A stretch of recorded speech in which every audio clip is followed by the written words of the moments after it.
Outfit of the day. Good morning. This is our last day here in Sapa. Explore muna natin ang Sapa bago pumunta ng Hanoi. Maglalakad-lakad muna kami and we're going to enjoy the beautiful day in Sapa dahil ngayon lang talaga siya umaraw ng ganito. Sayang, it's our last day. Maganda sanang mag-explore, but it's okay. It's still a beautiful day. Hindi lang tapos yung beautiful day.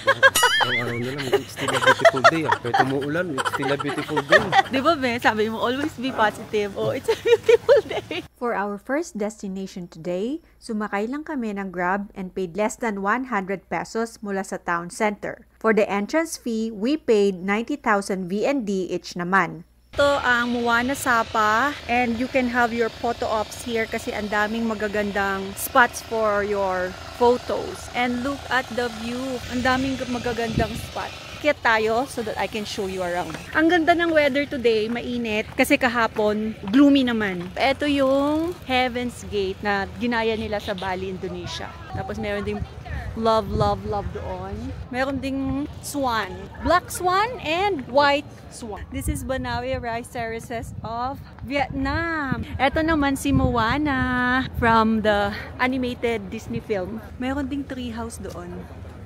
Moana is just 500 meters away from the city center. It boasts a variety of unique landscapes, which is perfect for photography. It covers 10,000 square meters and is now a must-see in Sapa.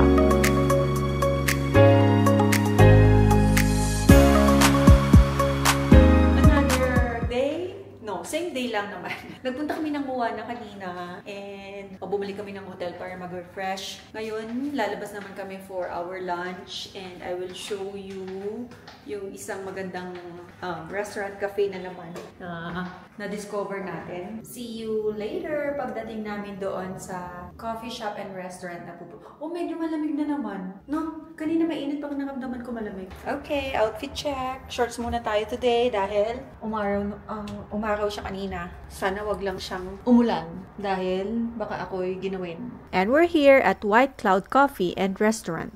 Nagbayad lang din kami ng less than 100 pesos for our Grab from the hotel going here. Ano gusto mong kainin? Po. Every breakfast kasi may po. Or actually, ang pronunciation nito is po. Kaso sa hotel kasi everyday kami nag-po kasi free yun sa breakfast. For our lunch, we ordered stir-fried chicken kasi kahapon nag-beef na ako. So, I ordered chicken for today and mixed fried rice plus our iced coffee.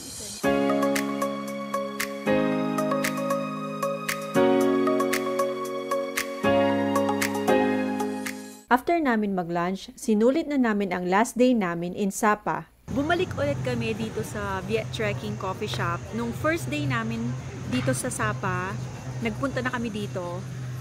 Pero hindi nabigyan ng justice yung view, yung experience kasi umuulan. We will enjoy muna ang aming coffee. Order ako ng Sapa Yen coffee kasi nagustuhan ko. Ito din yung order ko nung first time namin pumunta dito. And this one, tiramisu. Unpredictable talaga ang weather dito sa Sapa. Parang 5 minutes ago, naiinitan ako. Ngayon naman, biglang nag-foggy, tas malamig na naman yung simoy niya. Nilakad lang namin ito from our hotel. So if kaya nyong maglakad-lakad from Phuong Nam Hotel, walking distance lang siya.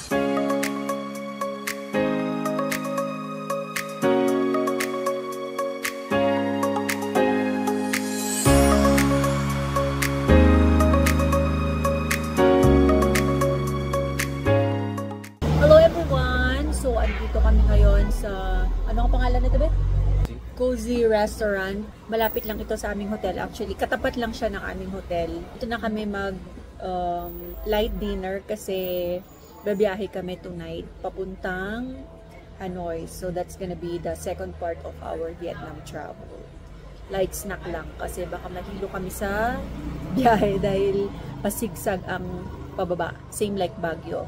For dinner, we ordered bread omelette with cheese and ham and another bread omelette with vegetables only and a can of Coke. Meron din silang complimentary fruits, a lemon water to drink. After namin kumain, bumalik na kami sa hotel to rest a bit and prepare our things. It's time to say goodbye to Sapa. We took the night trip going back to Hanoi via sleeper bus. 6 hours drive ang biyahe with 2 bus stops every 2 hours. We paid 290,000 VND for one person and we booked the double bed.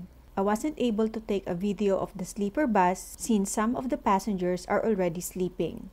Yun lang for now. I'll see you in Hanoi. Agyamanak!